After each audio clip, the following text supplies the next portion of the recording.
are now in the segment where we're moving on to another dry heat cooking method of frying, where we're going to be deep frying. And what are we going to deep fry today? We're sticking with breakfast, we're going Bajan, and we're going to do some good old Bajan muffins. When we're making Bajan muffins, it is an easy technique. It is an application of our dry ingredients and spices and our liquids. However, students, just like every recipe, you want to follow measurements. In this segment, we are not showing you the measuring techniques applied. You will see those details in our cake making segment. So, how are we going to put together our Bajan muffins? In my bowl, I already have some flour.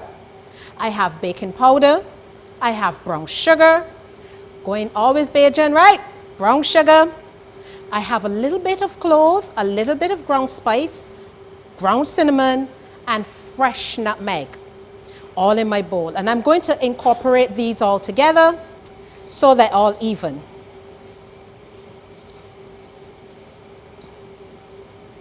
Simple as that. So again, mise en place, right? Beautiful. To this, I'm going to add my measured raisins.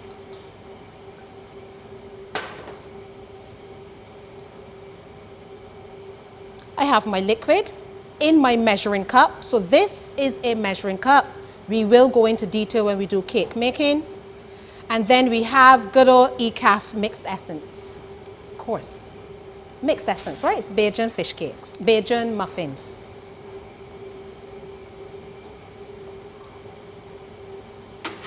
We add our liquid to the center, and then you can use your palette knife. So this is another piece of equipment that we use in food preparation, and it's usually used for in cake decorating, but it is also used in cuisine, in cooking. So when we're frying items and whatnot, but here I'm going to use it to start to incorporate the liquid into the flour. I know that some of you students do not like the feel of that liquid between your fingers in the first stage of putting together any doughs. So you can use your knife simply to just start to cut that liquid in to the flour, let it start to absorb, remove that, and now you can bring in your fingers to form your dough. Now, flour.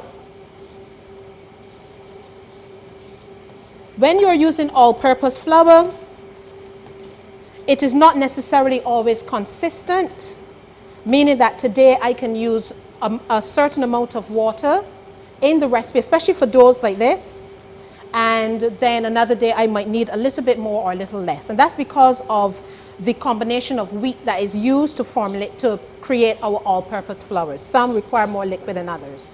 As you can see here, I require more liquid.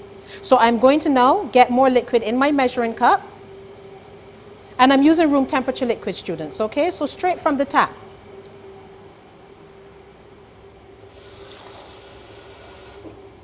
I've already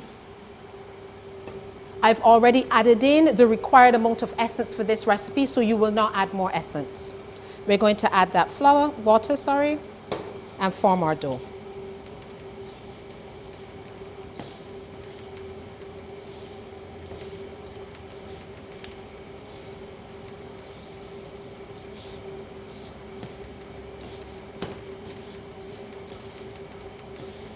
Now it's important, students, that you add that water. Don't go and dump all the water in, because it'll be difficult for you to bring it back to its dough stage. You will end up using all the flour. It is easier for you to add a little bit of water at a time and then add more flour as you go along. So in your mise en place, you always have your dusting flour, so that if it is that you do end up adding a little bit too much liquid, you just dust with flour.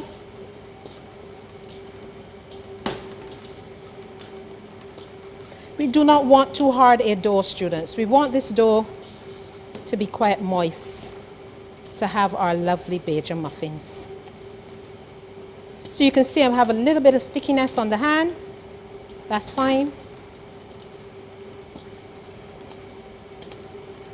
Just a little bit more. Remove that off my hands.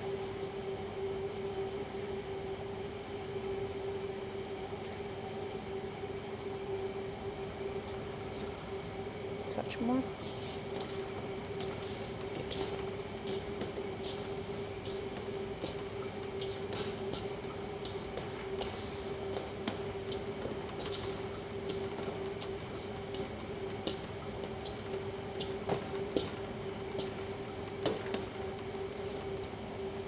And there we have that. So clean from the bowl.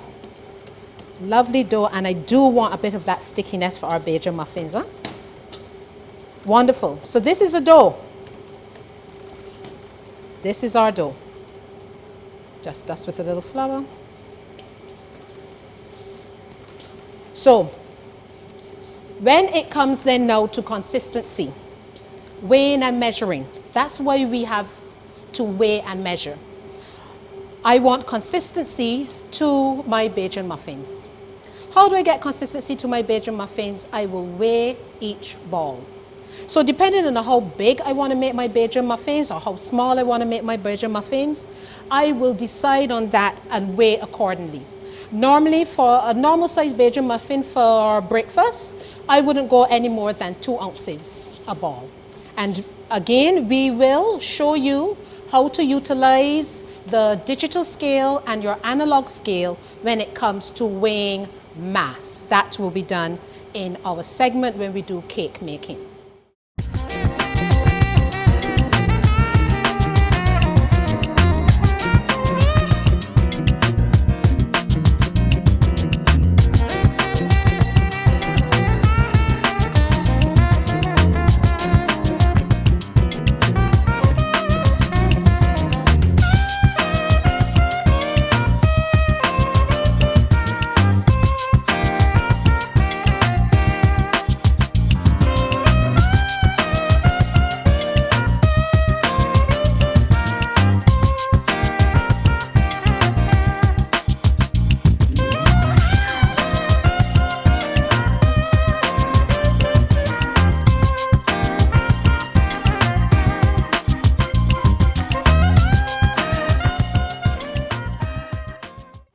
We are now going to deep fry our Belgian muffins.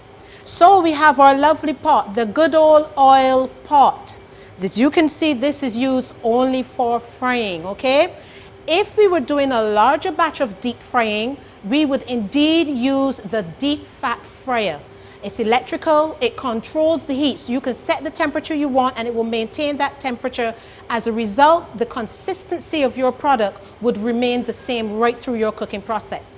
However, we're only doing a small amount. So you want to use a saucepan that has a heavy base and stick to one that you always use for frying, because as you can tell, the oil starts to accumulate on your pot, etc. So you have an assigned pot for deep frying. So our pot has an oil. You can see it's much more oil than when we shallow fry our bakes. We're going to test our oil again. So we take a little piece of dough. Just so I have my working flour here. Just a little bit of dough. Drop him in. Ooh, and you see how that's bubbling. So that suggests that it might be a little bit more hot than I care for it to be. I'm going to lower my temperature a bit. I'm gauging. Mise en place, I have a slotted spoon. So where I use the tongs for the bakes, I'm going to use the slotted spoon because my bakes are round in shape. A little bit more difficult for me to use with the tongs, but I can lift them better with my slotted spoon, and I can remove any excess oil when I lift it from the oil. So you see how quick that brown? That's a little too quick for me. So I've lowered my heat. And honestly speaking, we should be good to go. So let me show you a little tip with Belgian muffins. Shaped, right? But all the time you can end up with this ball and the inside is not cooked. I took this from my Jamaican brethren. Put a hole just like that and drop your muffin in. And what happens is that it will start to cook. It's going to start to swell. And you will get even cooking on your Belgian muffin. Now, these Belgian muffins, you hear me keep saying Belgian muffins, right? Are a little bit familiar. You may see some other of our Caribbean counterparts frying. I'm going to take this off the heat because it's a little bit hot, okay? So I'm controlling the heat on this.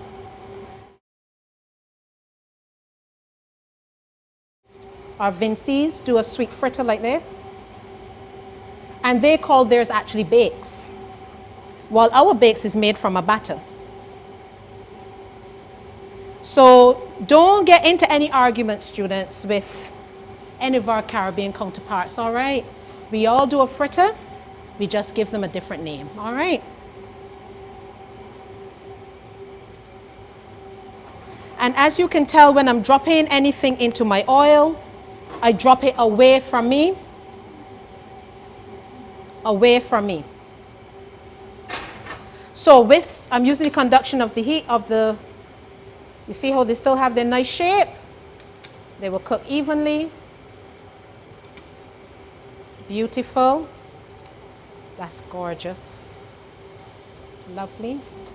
Onto my drain rack.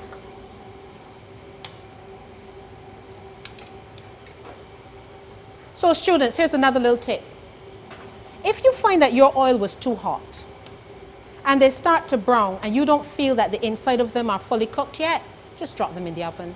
A nice cool oven, 300 degrees, and that will indeed cook your Bajan muffins, and you will still have the texture on the outside. So here we are, we're using a baking method to finish cook what we have deep fried. Remember, baking is a dry heat cooking method as well. So it's going to maintain the texture and color that we want on our fried food, okay?